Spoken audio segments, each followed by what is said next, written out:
Let's see. I'm one of the two I'm one of the camp leads for one of the locations. I work at SLAC National Accelerator Laboratory in Menlo Park, and I'm joined by my SLAC colleague Hannah Pollock, as well as GP Carosi from Lawrence Livermore National Lab, and Alina Rios from Lawrence Berkeley Lab. And we have some of the other leads on the line, and you'll meet all of these folks later. Okay. So here's our agenda. We'll cover the mission of the camp and what the SAGE journey is. We'll let you know what you can expect at camp this year. We'll also touch on what the Department of Energy is. Those are the hosts of these camps, and we do have representatives from each of the Northern California camps. Then we'll go over the application process, which you'll probably want to hear about. And finally, we'll answer your questions. But first, let's do a quick exercise. Okay, so what comes to your mind when I ask you to picture a scientist?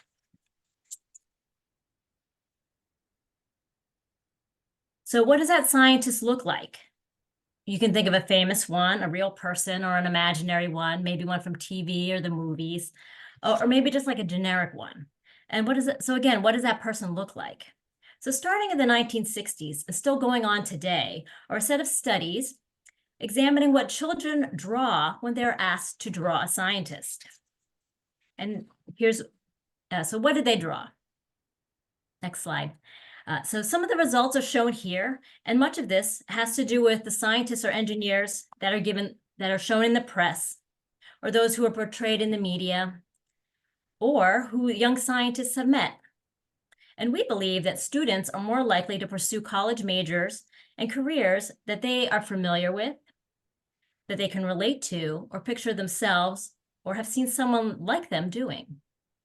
So what's the issue? The issue is that the scientific and engineering challenges that we face today really require complex solutions. And in order to solve them, we really need a diversity in terms of academics, background, perspective, and culture. And those are the types of things that we really need to solve these problems. So how can we find role models for potential scientists and engineers? So the motivation for SAGE is that the current demographics at the Department of Energy National Labs is that the demographics show that there are certain groups that are underrepresented, especially in technical positions. As a result, the labs may be missing out on diverse perspectives, backgrounds, and experiences that enhance the scientific exploration. Hannah Pollock will tell you a little bit about our solution.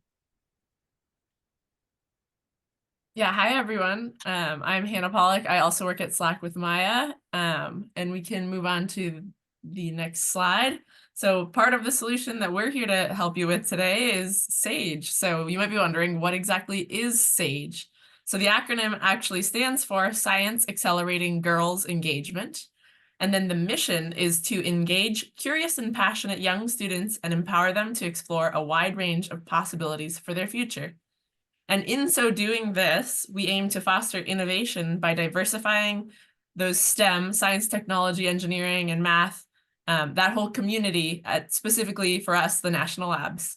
So SAGE accomplishes this mission by connecting students with scientists and engineers who already do work at these national labs so that they can be exposed to the wide range of careers at national labs that make a difference in communities, not only in Northern California, but around the world, and see how these careers are enhanced by other interests like athletics, art, music, and any creative pursuits.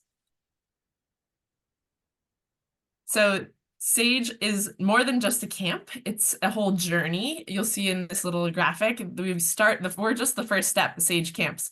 And then there are internships, jobs, and leadership development all to follow. This program is still being built up, but we've already got some of those key stepping stones. And SAGE empowers students to be able to explore these career possibilities through national labs. And at the same time, it's kind of a symbiotic relationship because it's also improving our national labs workforce with your lovely talents and creativity. So it's essentially, like Maya said, we like having diversity to address the scientific questions and challenges of the 21st century. This SAGE journey starts here, but it's just the start of this potentially long journey that we would love to foster these connections with all of you. And we want you, of course, to foster connections through your fellow participants, as well as SAGE alumni from prior years and other labs. So you might only meet people at SLAC in person this time, but perhaps then you'll meet someone from a different lab in a different state through this network that we're building. These connections are strengthened during monthly SAGE Live events that provide information and guidance on relevant topics, such as resume writing or interviewing skills. And then SAGE also supports the alumni system through the journey with resources and opportunities for these internships and early career jobs. And pretty much the whole goal, like you can see in the picture, is that we are developing leaders, not only at the labs, but in the whole community, the scientific community. And now I'm going to turn it over to GP from Lawrence Livermore National Lab to tell you a little bit more about what you have in store at the camp. Great. Thanks so much, Hannah. Okay, Sage Camp, that's where everything kind of gets started. So the goals of the camp itself are to provide a free, and so it's completely paid for, experiential camp where high school students are able to learn about the lab community and the typical day of a national lab scientist and engineer. You will also be able to see how STEM will allow you to explore and balance many interests. You'll meet a number of professionals at various stages of their career. And you'll also connect with your peers that have similar interests and become part of this SAGE journey, SAGE community. So what are you going to do when you come to this camp? So there's a variety of activities. One includes job shadows. So here you'll actually go and shadow scientists during their day-to-day work and see how they're actually doing their job. You know, this is something you're not going to be able to get on TV or anything like that. You'll see how they actually make science happen. In addition, we do professional skill development. This is something that is different than you might get at a normal, science camp. Here we focus on broad professional skills like growth mindsets or incorporating ideas from others, things that you can use beyond just the STEM field, but is really essential to STEM itself. Next slide. In addition, we have career talks from a variety of scientists at all levels of their career, anywhere from postdocs that are just kind of starting their scientific career all the way up to our national lab directors. And so those are really interesting that they go through their career paths. What'll surprise some people is that those paths are not very linear. Sometimes they'll take twists and turns. In addition, you'll get a lot of very cool behind the scenes tours of some of the unique facilities that you can only really find at these national labs. One example here at Livermore is the National Ignition Facility, which recently proved that you can do fusion. Next slide. Okay. You will also be able to do kind of fun hands-on projects. These are going to be self-contained projects. A couple of examples are trying to measure the width of a human hair with laser beams, or trying to do forensics. And because these are all residential camps, there's also going to be evening activities. Here's an example of students using telescopes in the evening at SLAC. So these are all the various activities you're going to be doing at each of the national lab camps. Okay, so we have to show some of what the alumni community here says about it, just to give some context, allow you guys to see from the words of people that have been through it how awesome this program is. So here's a quote from Emily when she says, "To me, it meant to meet a bunch of real successful people wanted to be like, and to meet a bunch of people who are similar to me." So she meant peers as well as real scientists and that could explain their jobs. Jalak here founded actually a Sage X club at Hillsdale High School to keep continuing at the high school level the engagement with more students in STEM. And, she quotes as one of the most incredible experiences that she's ever had, and really was appreciative. So this is, representative of a lot of the feedback we've gotten from a lot of the campers that have come through here. Okay, so Northern California, we have 3 national labs. Each of the camps this year are going to be residential, aka overnight camps. Berkeley's is going to be June 9th through the 15th for 40 students. SLAC will be right afterwards, June 23rd to the 29th. also 40 students. Lawrence Livermore, this is going to be our first year doing a residential camp. We've done day camps in the past. We're going to have 30 students July 7th through the 13th. Okay, to give you guys a sense of where things are, in case you guys haven't, seen where these labs are, we're usually located about, about an hour or so away from each other. Lawrence Livermore is in Livermore, obviously, closer towards Central Valley. Lawrence Berkeley is up in Berkeley, California, and of course SLAC is over in Palo Alto, closer to San Jose. So how do we parse out all the applicants that we have? And as a consortium, as a group, we've deliberately focused on sorting the students that apply to a particular camp based on geography. In blue are the counties where the LBNL student will be sorted. Red will be the counties that will go to the SLAC, and then green, the Lawrence Livermore counties. The green is a little bit more focused because last year we had a in-person or day camp, so we needed to make sure that they were close enough to drive. But this is how you will be sorted out when you do the application process into each camp. And for that, I'm going to turn it now over to Elena at Berkeley Lab to take over the next part. Thanks. All right, thank you so much, GP. Hi, everybody. I'm Elena from Berkeley Lab. And what we're going to do now is we're going to do a deeper dive into each of the 3 California labs and get a little bit of background on each of us. So first up is Lawrence Livermore National Lab. It was established in 1952 at the height of the Cold War to meet urgent national security needs and advancing nuclear weapon science and technology. But through its talented and dedicated workforce and its capable research facilities, Lawrence Livermore has strengthened national security with a tradition of science and technological innovations, and they've grown significantly. Their mission is to make the world a safer place, and as you can see on the slide, these are the main competencies, things that they focus on at the lab now: earth and atmospheric science, bioscience and bioengineering, lasers and optical science, advanced manufacturing, high performance computing, high energy density science, and nuclear and isotopic science. So that's Lawrence Livermore. And then we have Lawrence Berkeley National Lab, or Berkeley Lab for short. We were founded in 1931. We were the first national lab. And we were founded by the creation of the particle accelerator that we call a cyclotron. Berkeley Lab today is a research lab working on a variety of fields, including energy, biological and environmental sciences, supercomputing, nuclear physics, and accelerator science and technology. We're best known for discovering 16 elements in the periodic table and winning multiple Nobel Prizes, and we're really proud of that, and we talk about it all the time. And then we'll move on to SLAC, National Accelerator Lab. All right, so SLAC is the founder of this program. Thank you, SLAC. And they were founded in 1962 in Menlo Park.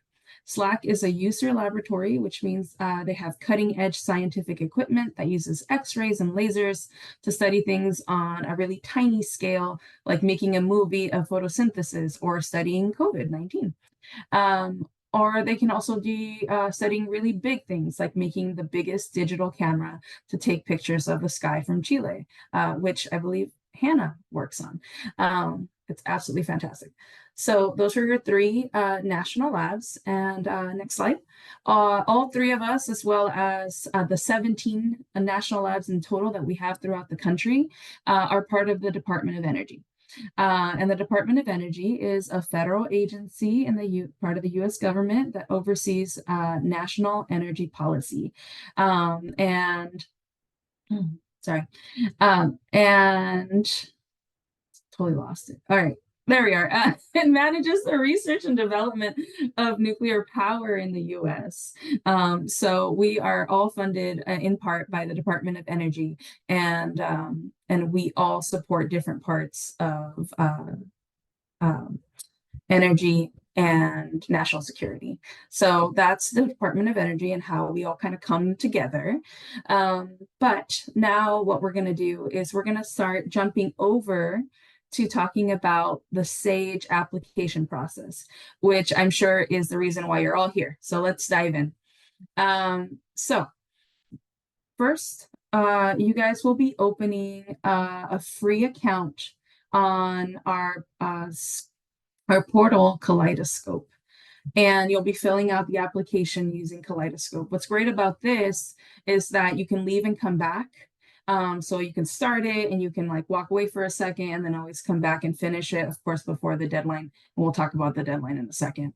The biggest thing that we want to, point out to you are the most important parts of this application are your 2 short essay questions. So really take your time on those, start early, don't wait until the last minute. And the other really big thing is your recommendation. We are asking you for a recommendation, though all you have to do as the student is to put in the name and email address of who you want to recommend you, and Kaleidoscope will send them an email and they can fill out a form. And they also have the option of uploading a recommendation, traditional recommendation letter, if that's easier for them. But yeah, next slide. And so the SAGE student, what kind of student are we looking for? What's the criteria? So we are looking for curious, motivated problem solvers. We're also looking for students who aren't 100% sure they want to go into a STEM career. We're definitely looking for students who have other interests and hobbies outside of STEM. We want, again, that diversity that Maya talked about in the beginning is important to us. And we are looking for people who have limited exposure to STEM careers. So people who usually don't have access to a camp like this. And yeah, and so, and also with like, if someone who has financial circumstances that usually they wouldn't be able to join a camp. This is a free camp with free meals and free room and board. And so we want to make sure to get rid of that barrier so you feel comfortable applying to our program. Yeah, and of course, last thing, is that we are looking for students who have who are underrepresented genders. So we are looking for that type of student as well. All right, next slide. Thank you. Part of the criteria is you need to be under 18 years of age by the time through camp. And we're looking for 9th, 10th, and 11th graders. And so we're looking for, and they must be from Northern California high schools. They can be public or private. And it all just kind of depends on what lab you're going to be assigned to. All right, go ahead, next slide. Right, and so the big dates. Applications are open now. They are due on March 15th, 2024, 11:59 p.m. Pacific Standard Time. And then also your recommender, their recommendation is due a week later. So they have a little bit of time, especially if you apply and you like click submit right at like 11:50 p.m. We get that. They'll have an extra week to turn in the recommendation. One thing that I will push again, though, it is your responsibility as the student to talk to your recommender and make sure that they submit their part. Otherwise, your application will be considered incomplete. We don't push them to fill out their part. It's your job to do that. So please do so. And then also, finally, we have our website. I think that's the next slide. Thanks. And our overall website, SAGE is a consortium. We have 7 national labs who are doing SAGE camps now, and we have a joint website that you can definitely check out to learn more, not just about the camps, but also about the journey that we talked about earlier when Hannah was talking about the different parts. Please check out our website, check out our social handles. We have a lot of information there that's open to you as a prospective student and alumni. All right, and I think that's everything. Thank you, Danny. So we are going to be open to questions. Thanks a lot. Yeah, we had some in the chat too. Danny, did you want to read those or? So I'll read them for the group. This is Joanna Albella. I'm the Science Education Manager at Lawrence Livermore National Lab. And so far we have two questions. One is what kind of jobs do we get to shadow? So GP, do you want to answer that for Livermore? And then we can move through the different labs. Yeah, so at Livermore, we have a couple of very cool ones. That includes quantum computing. You can see how the quantum computing people do their day-to-day. Also with X-ray optics. We have an additive manufacturing lab, think really advanced 3D printing. We have, folks that work on computing as well. So there's a whole host of job shadows that you're able to do here. Maybe SLAC, what kind of ones you Yeah, guys? I can talk about the SLAC. I Thanks, Hannah. have helped arrange for the job shadows a bunch in the past. I mean, as far as like general, it's a lot of cool stuff like that, like GP was saying, but there are mechanical engineers a lot of the time. There are computer engineers, a lot of physicists and astrophysicists at SLAC specifically. There are a bunch of people that work on the accelerator, so scientists doing various types of experiments, making observations. One of the things that was mentioned earlier was looking at photosynthesis. So we do have some biology as well, molecular biology. Just a couple of the fields that we've got going on, but it's kind of a toss-up because there's so many different things going on at the lab. It depends who has time to take some students around that week. I'll toss it over to Berkeley Lab then.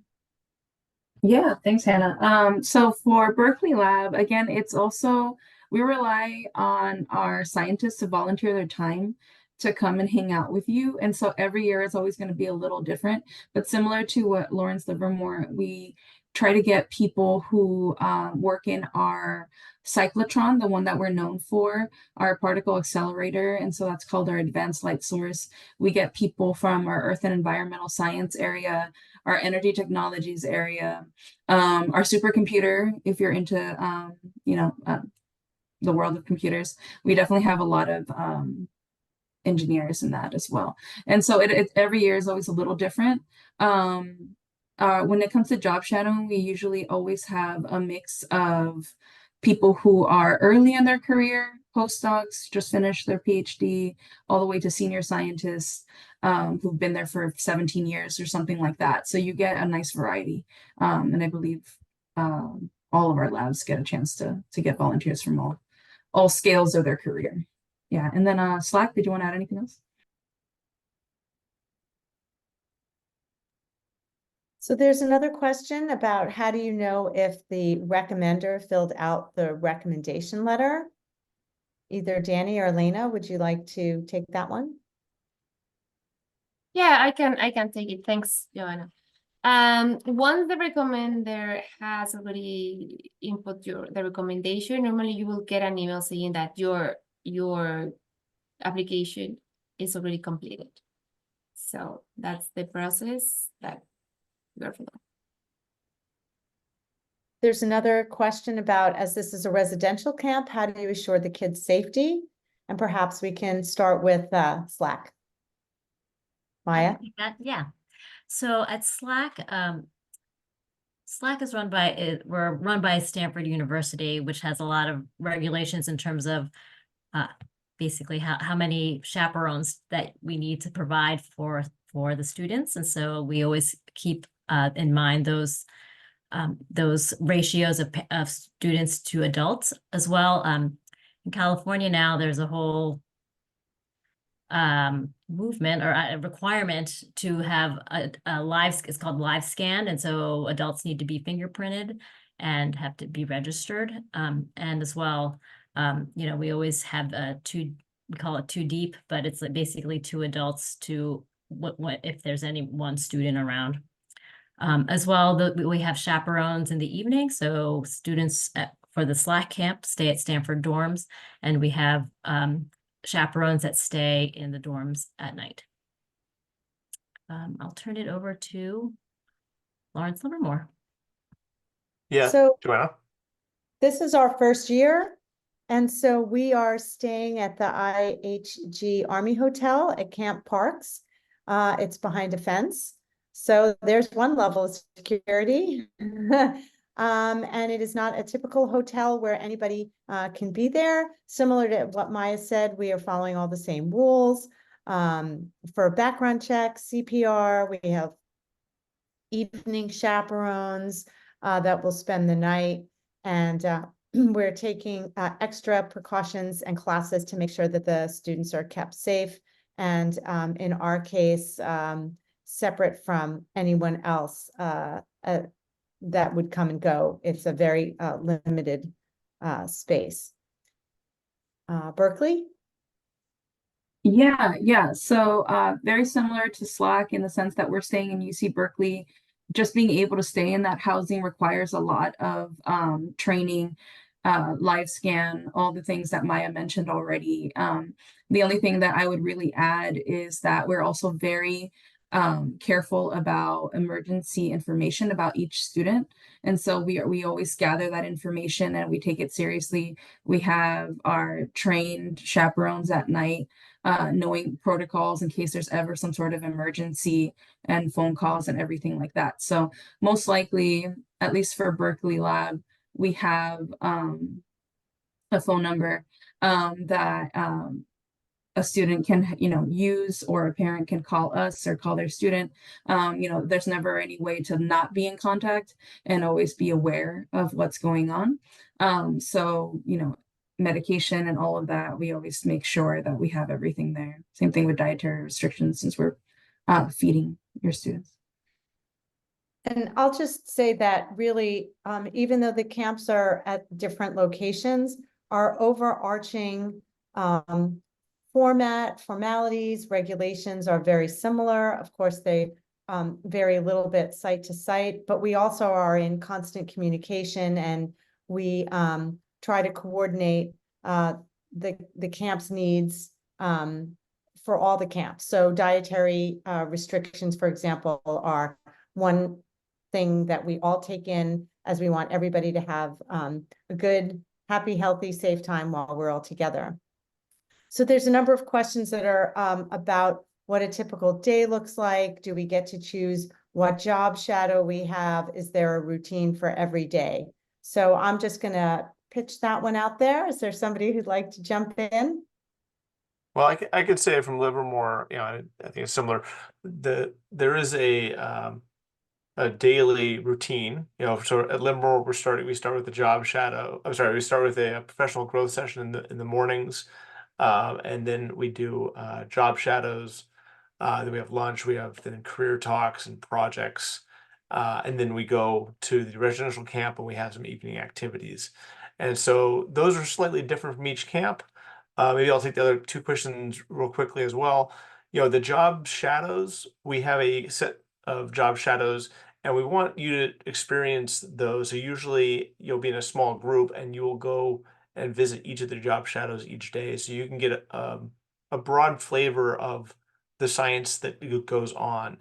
One of the reasons we want that broad flavor is you may change your mind. You may see things that you have not seen before that may spark your interest. So we want to give you guys a broad view of what goes on, so you can see how diverse the jobs are that we do, even though they're in STEM. And I guess maybe I'll turn it over now to Berkeley Lab if they want to add to that.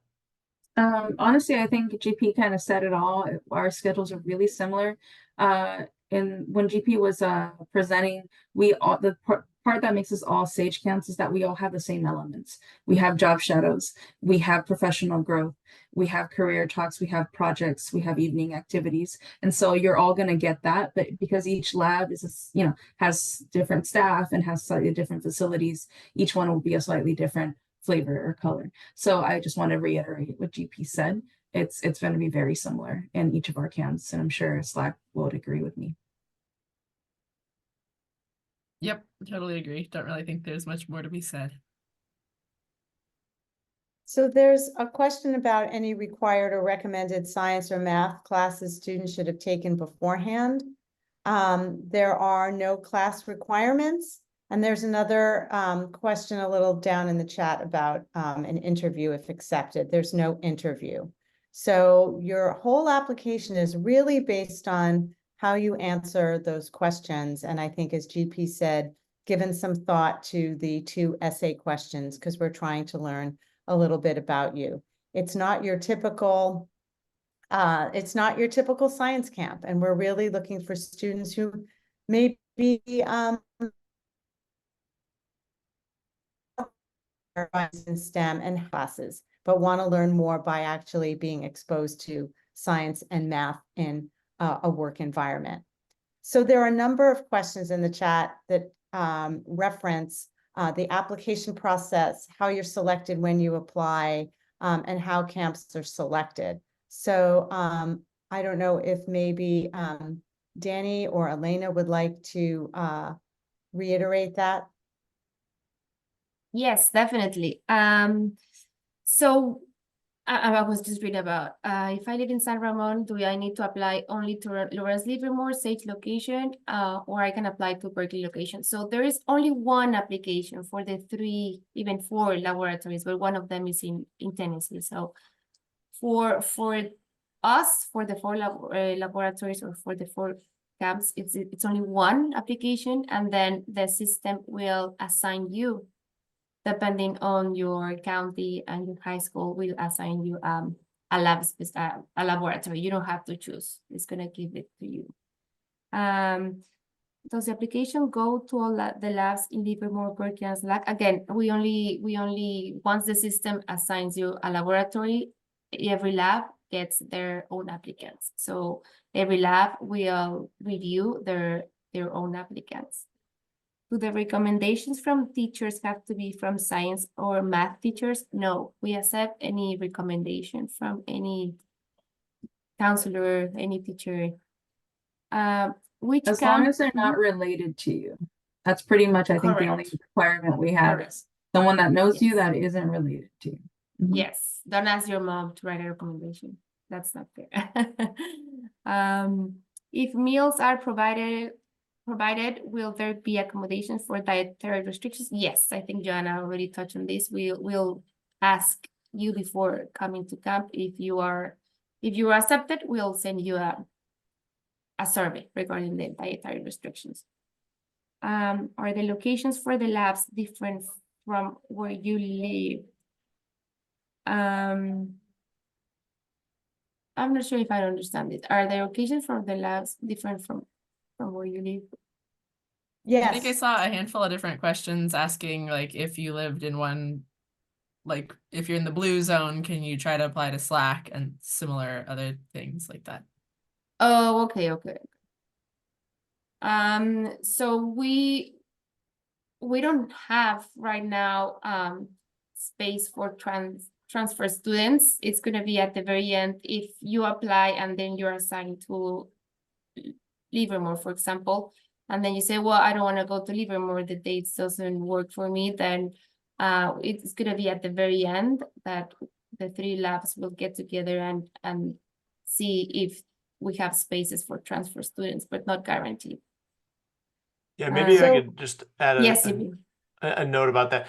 You know, there was also a question about like which camp focuses on biology. And one thing I want to emphasize is all 3 of these national laboratories are multidisciplinary. We have, biology, chemistry, physics, all the disciplines that you can think of. Some will have different focuses, but one thing we'd like to try and show each of the campers is that there's aspects of the science happening at all of these national labs. And so just because they're sorted into one, we'd like to try to push against any preconceived notions that you might have about one lab being, so different than the other that I think you'll be able to learn a lot from which one you're sorted into.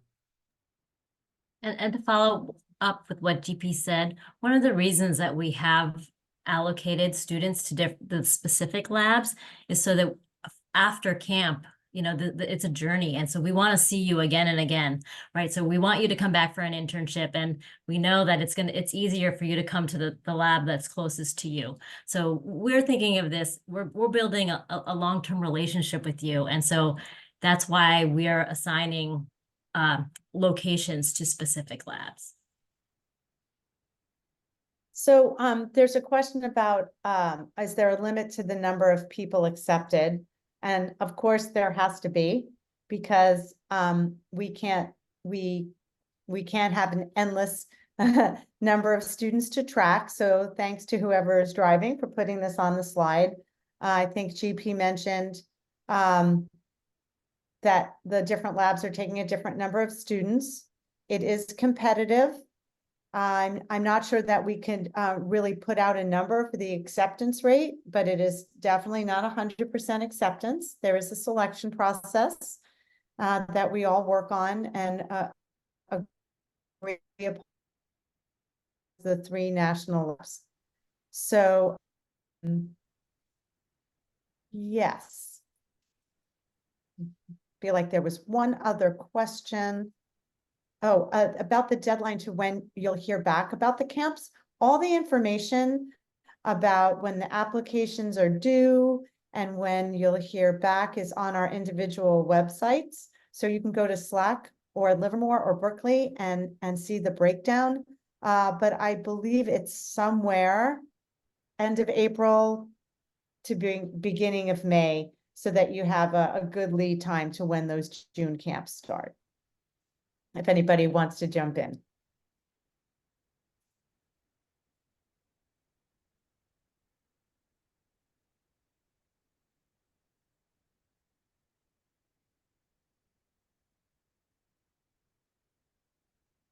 I think we might have covered all the questions in the chat. There's one on what's the selection criteria like.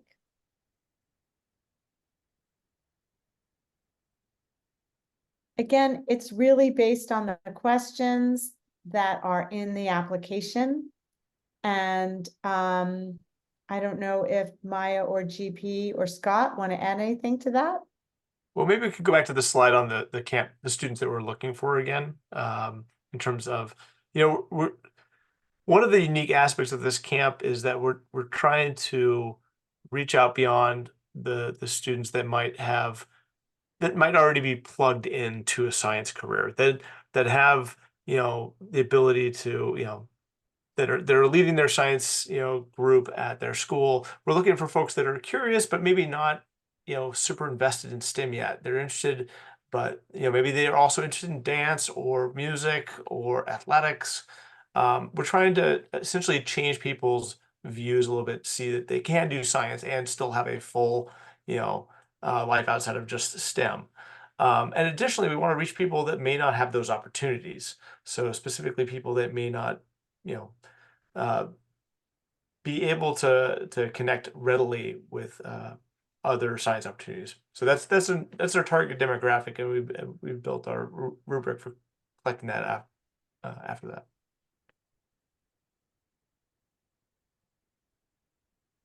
So there's another question, just to clarify, if we can't make the dates for the lab we're assigned to, we can't really transfer. It would be Correct, really yeah, I would not. rare. Yeah, it would be really rare to be able to transfer. So I would say don't count on it. Yeah, and so if you can't make the dates of the one that you're assigned to, it would be probably beneficial for you to try again next year. Yeah, there's a slim chance, so just don't count on it.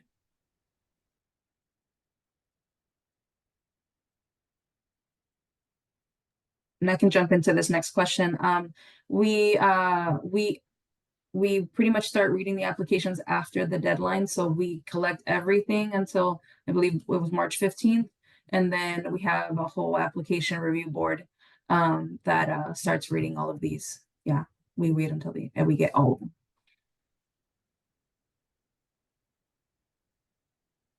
How many applications do we get every year? It depends, right, team? Like every year is different. So yeah. Yeah, I would say, I think it varies by lab and by year, and we've been growing each year.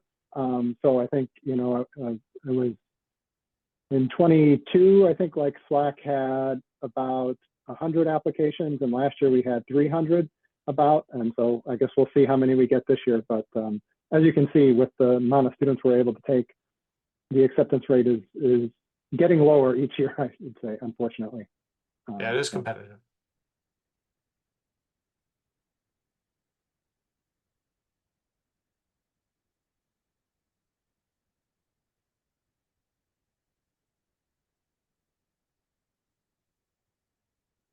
Other questions?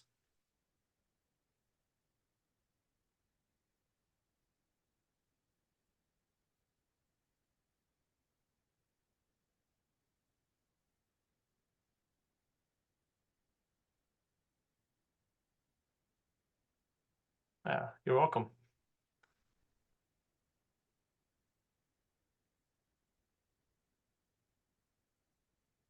We Uh, hope there's a that you question- all apply.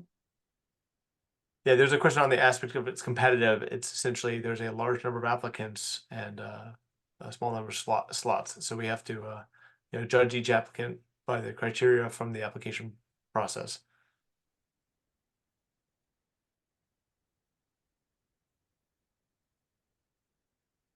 And I'm afraid I don't think we can give an acceptance rate right now. I know that's been asked a few times because we have a finite number of places, but we don't know how many applicants we're gonna have this year.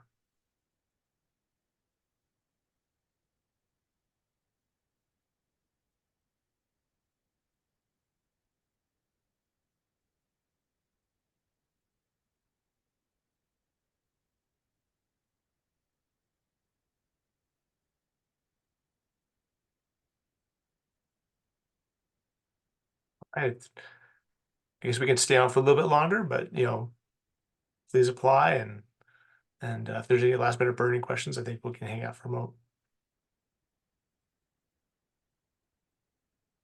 Yeah, and then Ed, if you think of a question afterwards, I think you saw hopefully the SAGE contact information, so feel free to email us and we'll be happy to address it after the fact.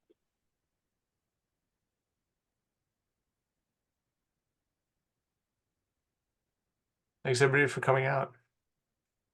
Thank you for joining us tonight, everyone.